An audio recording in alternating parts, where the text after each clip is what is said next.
Salut à tous et à toutes. Surtout les générateurs tels que les piles, les batteries, les chargeurs d'ordi et de portable, on nous indique la tension.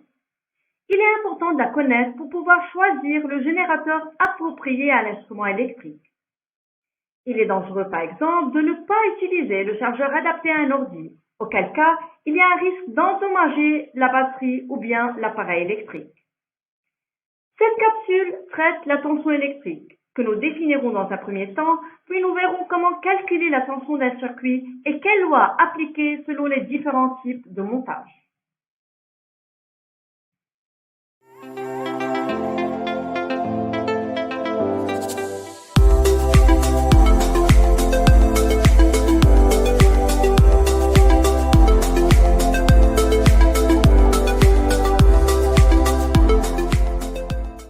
Comment définir et calculer une tension électrique?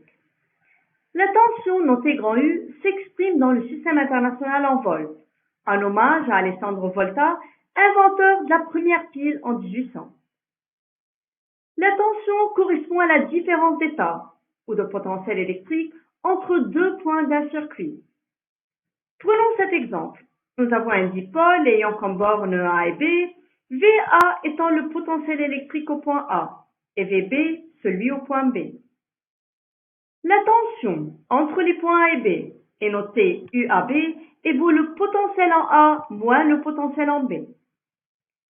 A bien noter ici que la différence de potentiel aux tensions est une valeur algébrique, c'est-à-dire une valeur qui peut être positive, qui peut être négative ou même nulle.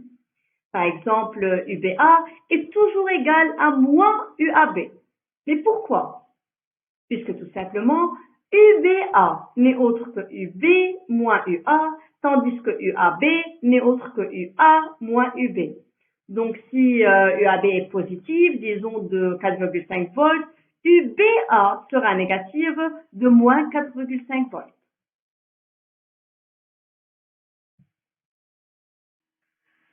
La tension électrique varie d'un type de générateur à l'autre.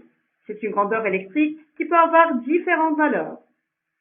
Ici, nous allons voir quelques exemples de générateurs et des ordres de grandeur des tensions à leur borne. En premier lieu, pile ou accumulateur d'un petit appareil portatif, c'est de quelques volts. En fait, la tension des piles varie suivant le type de pile. 1,5 volts, de 4,5 volts ou bien de 9 volts. Par exemple, une pile à A fait 1,5 volts. Une prise électrique à la maison, quelques centaines de volts. Par exemple, la tension dans un circuit domestique est de 230 volts. Ligne haute tension, c'est de quelques dizaines de kilovolts. Et pour l'orage, la tension entre le bas du nuage et le sol, c'est de quelques centaines de mégavolts.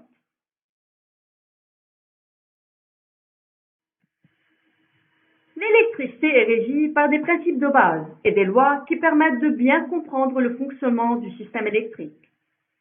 Une bonne connaissance en est essentielle pour effectuer un travail de qualité et sécuritaire, que ce soit sur des composants simples ou bien des circuits complexes. On peut facilement comparer quelqu'un qui travaille avec l'électricité sans notion de base à une personne qui conduit une automobile, sans connaître par exemple le code de la route, sans connaître les principes de base du fonctionnement d'une voiture. Dans les deux cas, le résultat pourrait s'avérer désastreux.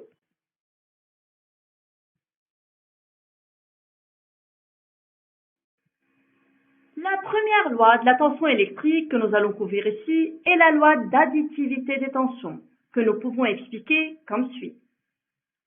La tension à bord d'un ensemble de dipôles branchés en série est égale à la somme des tensions aux bornes de chacun d'eux. Par exemple, dans ce circuit-là, UAD n'est autre que UAB plus UBC plus UCD. Mais puisque BC est un fil de connexion, donc la tension à ces bornes est nulle. Donc UAD peut s'écrire tout simplement UAB plus UCD.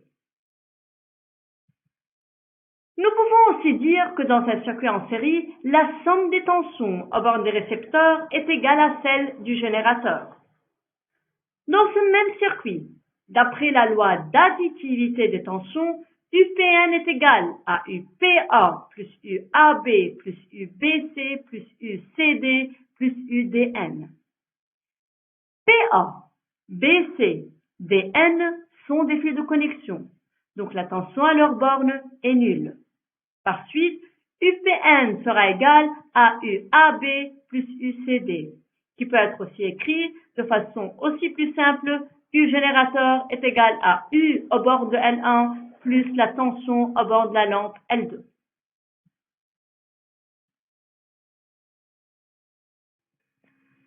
Maintenant, pour calculer la tension dans un circuit en dérivation, on applique la loi d'unicité. En fait, des dipôles branchés en dérivation sont soumis à la même tension.